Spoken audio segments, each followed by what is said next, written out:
SASDOவின் பிரதான செய்திகள். முதலில் தலைப்புச் செய்திகள். ரணில் சயீத் அணிகள் பொதுக்கூட்டத்தின் கீழ் ஒன்றிணைய வேண்டும். கைது செய்யப்பட்ட ஜோசித சிறையில் அடைக்கப்பட்டுள்ளார். வெளியானது தகவல்.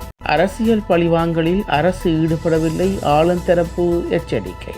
அரசு ஊழியர்களுக்கு ஜனாதிபதி வெளியிட்டுள்ள மகிழ்ச்சி தகவல். முச்சக்கர வண்டி மீது இரும்பு கம்பிகள் விழுந்ததில் 7 பேர் பலி. சர்வதேச கிரிக்கெட் பேரவையில் வளர்ந்து வரும் வீரருக்கான விருது கமிண்டாவுக்கு. தொடர்பன விரிவான செய்திகள். தாயக செய்திகள்.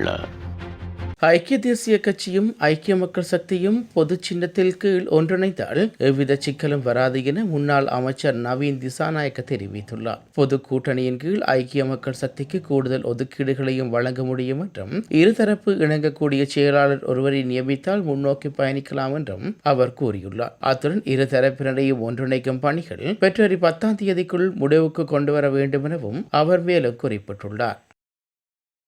ரத்மலாறு சிறிவயல் பிரதேசத்தில் அமைந்துள்ள 34 மில்லியன் ரூபாய் மதிப்புள்ள வீடு மற்றும் காணியை வாங்கிய தொடர்பாக கைது செய்யப்பட்டு விளக்குமறியலில் வைக்கப்பட்டுள்ள முன்னாள் ஜனாதிபதி மஹிந்த ராஜபக்சவின் 2வது மகன் ஜோசிர ராஜபக்ச சிறையில் அடைக்கப்பட்டுள்ளார் என்ற தகவலை சிறைச்சாலை ஊடக பேச்சாளரும் சிறைச்சாலை ஆணையாளருமான காமினி பி திசாநாயக்க தெரிவித்துள்ளார். அதன்படி அவர் வெலிக்கடை சிறைச்சாலையில் உள்ள ஒரு பொது விடுதியில் தடுத்து வைக்கப்பட்டுள்ளதாக சிறைச்சாலை ஆணையாளர் கூறியுள்ளார். ஜோசிர ராஜபக்ச வெலிக்கடை சிறைச்சாலையில் அடைக்கப்பட்டதிலிருந்து விசேட தேவை எதனையும் கோரவில்லை.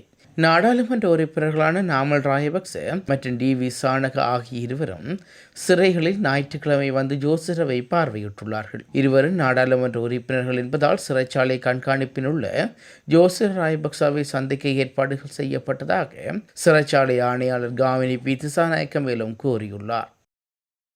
அனுர் அரசு அரசியல் பழிவாங்கல் நடவடிக்கையில் ஈடுபடவில்லை என்று அமைச்சரவை பேச்சாளரும் அமைச்சருமான நலிந்த ஜேதிச தெரிவித்துள்ளார். இது தொடர்பில் ஊடகங்களும் அவர் கூறியதாவது: ஊழல் மோசடிகளில் ஈடுபட்டவர்கள் கடந்த காலங்களில் கோப்புகளை மறைத்திருந்தனர். அவற்றை மீள விசாரணைக்கு உட்படுத்தி எடுப்பதற்கு சிறிது காலம் செல்லும். சில விடயங்களுக்காக பிணை கிடைத்தாலும் வழக்கு விசாரணை தொடரும். போலீசார் உரிய வகையில் செயற்படுவார்கள் என தான் நம்புகின்றோம். போலீசாருக்குரிய ஏற்பாடுகள் செய்து கொடுக்கப்படும். சிலர் கூறுவதை போன்று அரசு அரசியல் பழிவாங்கலில் ஈடுபடவில்லை. நடைபெற்றுள்ள சம்பவங்கள் தொடர்பில் தான் விசாரணைகளை முன்னோக்கி செல்கின்றன என்று குறிப்பிட்டுள்ளார். இந்த ஆண்டு வரவு செலவு திட்டத்தில் அரசு ஊழியர்களுக்கான நியாயமான அடிப்படை சம்பள உயர்வை வழங்குவதற்கும் ஓய்வூதியதாரர்களின் சம்பள முரண்பாடுகளை முடிவுக்கு கொண்டு வருவதற்கும் முன்மொழிவுகளை சமர்ப்பிக்கப்படும் என ஜனாதிபதி அன்றகுமார் திசாநாயக்க தெரிவித்துள்ளார். அனுராதபுரம் மாவட்டத்தில் செயலகத்தில் நடைபெற்ற ஒருங்கிணைப்பு குழு கூட்டத்தில் ஜனாதிபதி இதனை குறிப்பிட்டுள்ளார். அத்தோடு அரசு சேவைகள் மக்களின் உரிமைக்காகவும் அரசு அதிகாரிகளின் பொறுப்பாகவும் மாற்றும் வகையில் அதனை வலுப்படுத்த அரசாங்க நடவடிக்கை எடுக்கும் என்றும் ஜனாதிபதி வலியுறுத்தியுள்ளார். உலகச் செய்திகள்.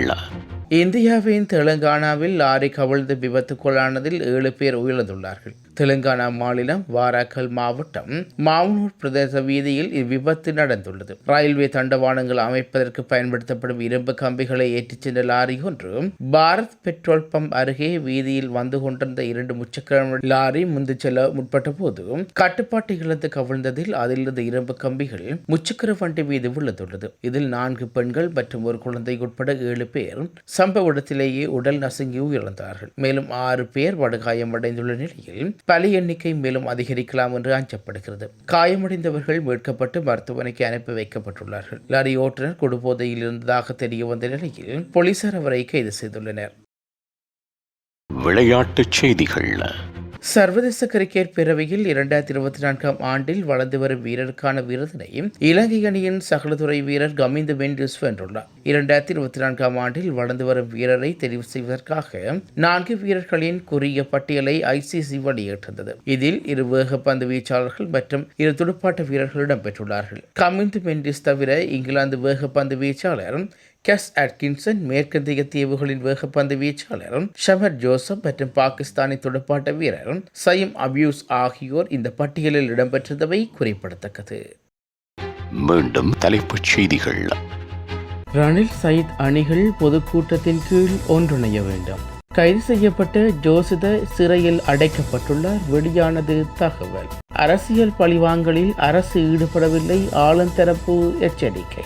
அரசு ஊழியர்களுக்கு ஜனாதிபதி வெளியிட்டுள்ள மகிழ்ச்சி தகவல். முச்சக்கர வண்டி மீது இரும்பு கம்பிகள் விழுந்ததில் 7 பேர் பலி. சர்வதேச கிரிக்கெட் பேரவையில் வளர்ந்து வரும் வீரருக்கான விருது கமிண்டாவுக்கு.